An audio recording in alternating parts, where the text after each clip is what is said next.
इला के गर्भ रहा और जैसे ही गर्भ रहा महाराज समय पूर्ण होने के बाद एक पुत्र पैदा हुआ। जो इला महाराज के पुत्र पैदा हुआ उसी बच्चे का नाम रखा महाराज पुररवा। पुररवा उन्हीं के पुत्र हुए थे महाराज आयु महाराज के पुत्र हुए महाराज नहुष। और जिन महाराज नहुष ने 7 द्वीपों पर राज किया था, महाराज नहुष महाराज ने 7 द्वीपों पर राज किया था। और याद रखना महाराज जैसे ही महाराज नहुष जो थे और महाराज नहुष के बड़े पुत्र था जिनका नाम था यति और याति के 2 पुत्र थे। तो याद रखना महाराज नहुष जो थे और जैसे ही इंद्रासन के मालिक बने महाराज नहुष। तो याद रखना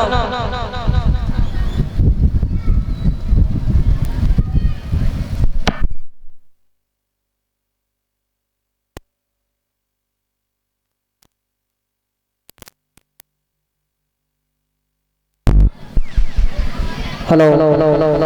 तो महाराज नहुष परीक्षित महाराज जैसे इंद्रासन के मालिक जब बने तो महाराज नहुष के डर से इंद्र भी छुप करके बैठ गया। और जैसे ही महाराज छुप करके बैठो इंद्र, तो याद रखना महाराज बताया है गुरुजी ने कि उठने का कोई कारण बनता है तो महाराज गिरने का भी कोई कारण बनता है।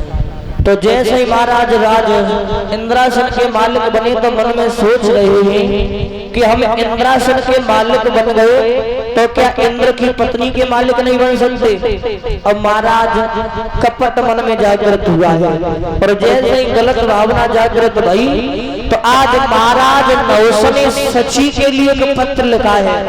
पत्र लिखा है सची के लिए कि सची याद रखना तुम्हारा पति तो हमारे डर से छुप करके बैठ गया, लेकिन कल हम मध्यम दिन के समय में आएंगे तो तुम मुझे अपने पत्नी के रूप में, हम तुम्हें अपने पत्नी के रूप में स्वीकार करेंगे। तो याद रखना जैसे ही पत्र लिखा और सची के लिए भेज दिया।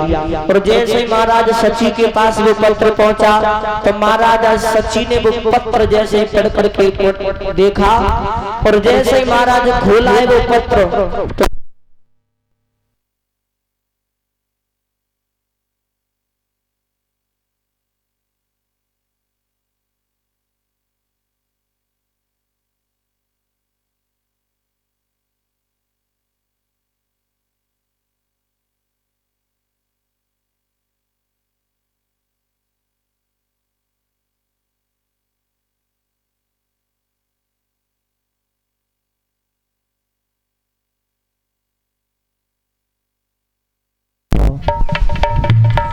आज याद रखना जैसे ही वो पत्र सची ने खोल करके पढ़ा तो सची आज मन में बहुत ही दुखी हुई। क्या पढ़ रही है सची इस पत्र को कैसे? अरे राजा ताल की भेजो पाती में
सच्ची ने बात पत्र को जैसे ही खोल के पढ़ो मन में बड़ी दुखी हुई। बोले राजा तुम ये क्या कर रहे हो?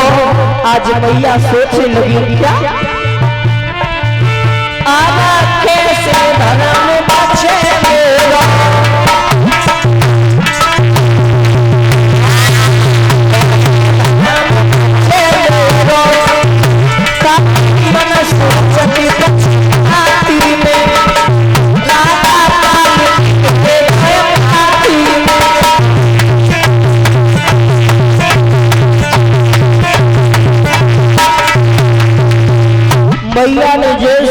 पत्र को पढ़ो तो मन में सोचने लगी, ओरे प्रभु, अब तक तो हमारा राजपाट धन धान गया था, लेकिन अब तो हमारे धर्म की भी बारी आ गई, अब हमारा धर्म कैसे बचेगा। तो याद रखना, जैसे ही मैया ने इतनी बात मन में सोची, बड़ी दुखी हुई। तो ध्यान रखना भगवत श्रोताओं, तो देवताओं के गुरु महाराज थे बृहस्पति और दानवों के गुरु थे शुक्राचार्य।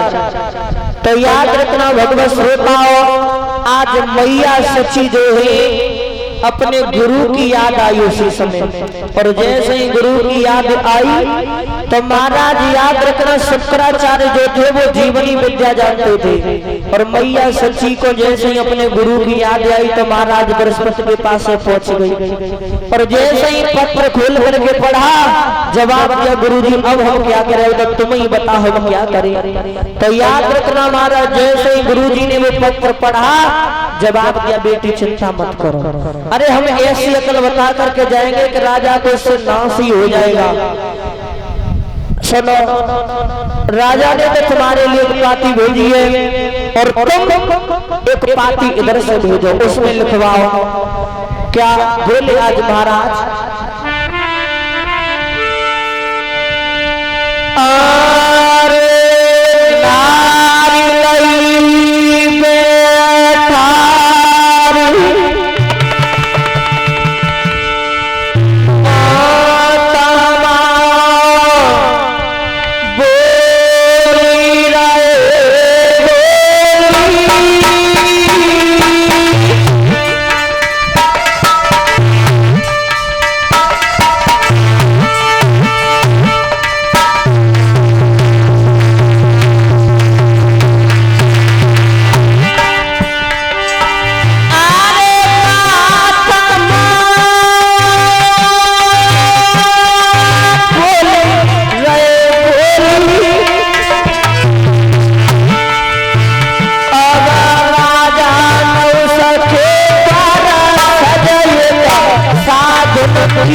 गुरुजी से जवाब दो गुरुदेव पत्र में क्या लिखे। तो गुरुजी ने जवाब दो बेटी पत्र में लिखो साफ साफ कि महाराज तुम मध्यवदन के समय में आओगे तो मैं तुम्हें अपनाने के लिए तो तैयार हो, लेकिन एक शर्त होगी महाराज। कौन सी? कि तुम महाराज ऐसे वाहन में बैठ कर के आओगे कि जिस वाहन में आज तक कोई नहीं बैठा हो महाराज, ऐसे वाहन बैठ करके आओ तो मैं तुम्हें अपनाऊंगी अवश्य। और जैसे ही मैया ने इतनी बात सुनी जवाब तो गुरुजी ऐसा वाहन कौन सा है बताओ हम लिखे। तो जैसे ही गुरुजी ने बात सुनी तो गुरुजी समझाए कि बोली बेटी लिखो। बोले बोले अरे सुने सभा मेरी बात बोली रहे मीठी आवाज बोली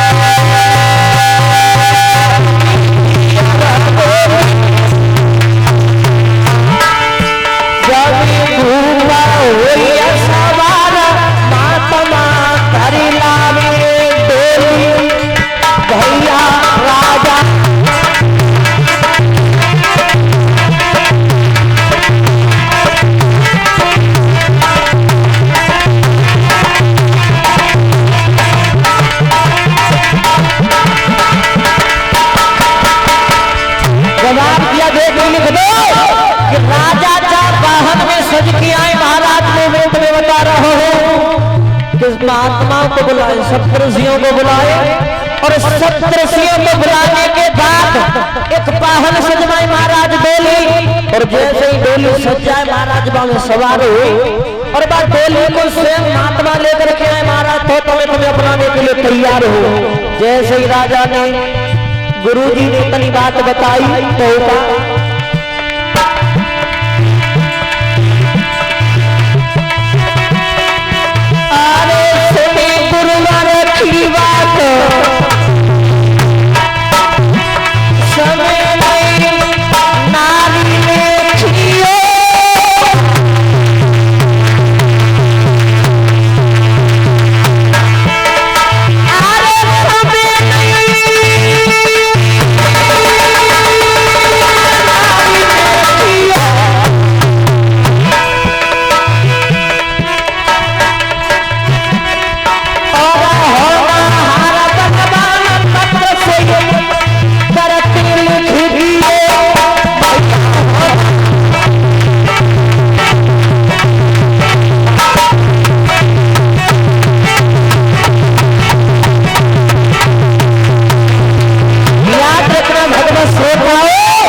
ना सकी नीम जमा दी और जैसे ही पत्र लिखो समझ आए कि बोले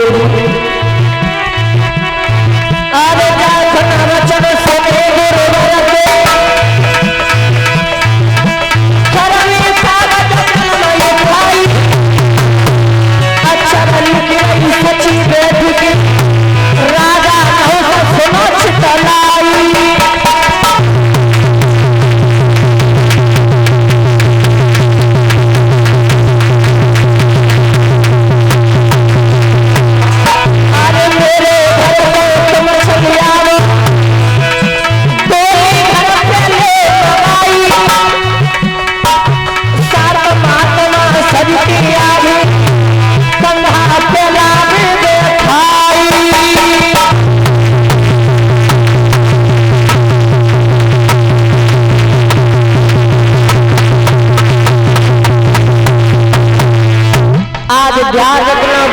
लिख दो पत्र को जब वाहन में राजा बैठ के आए उस वाहन को महात्मा लेकर के आएंगे और महाराज तुम वाहन में बैठ करके आओ तो तुम्हें अपनाने को तैयार हो।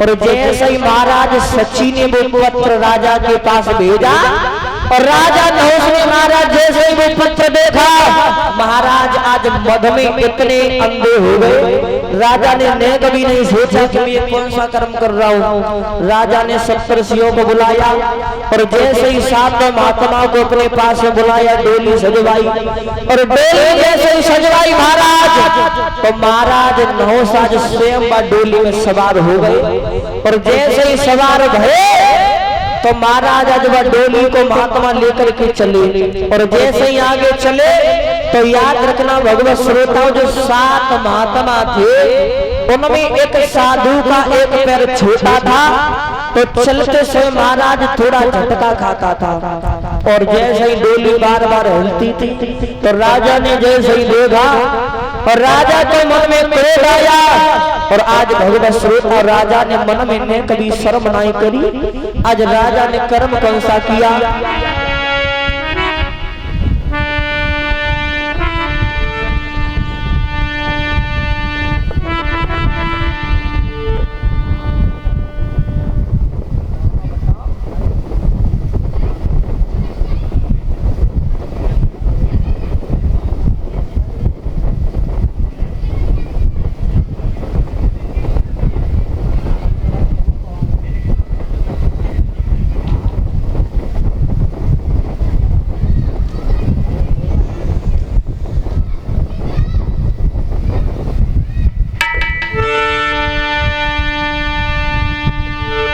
आज महाराज ने मठ में आकर के ने कभी देर नहीं करी कर्म कौन सा किया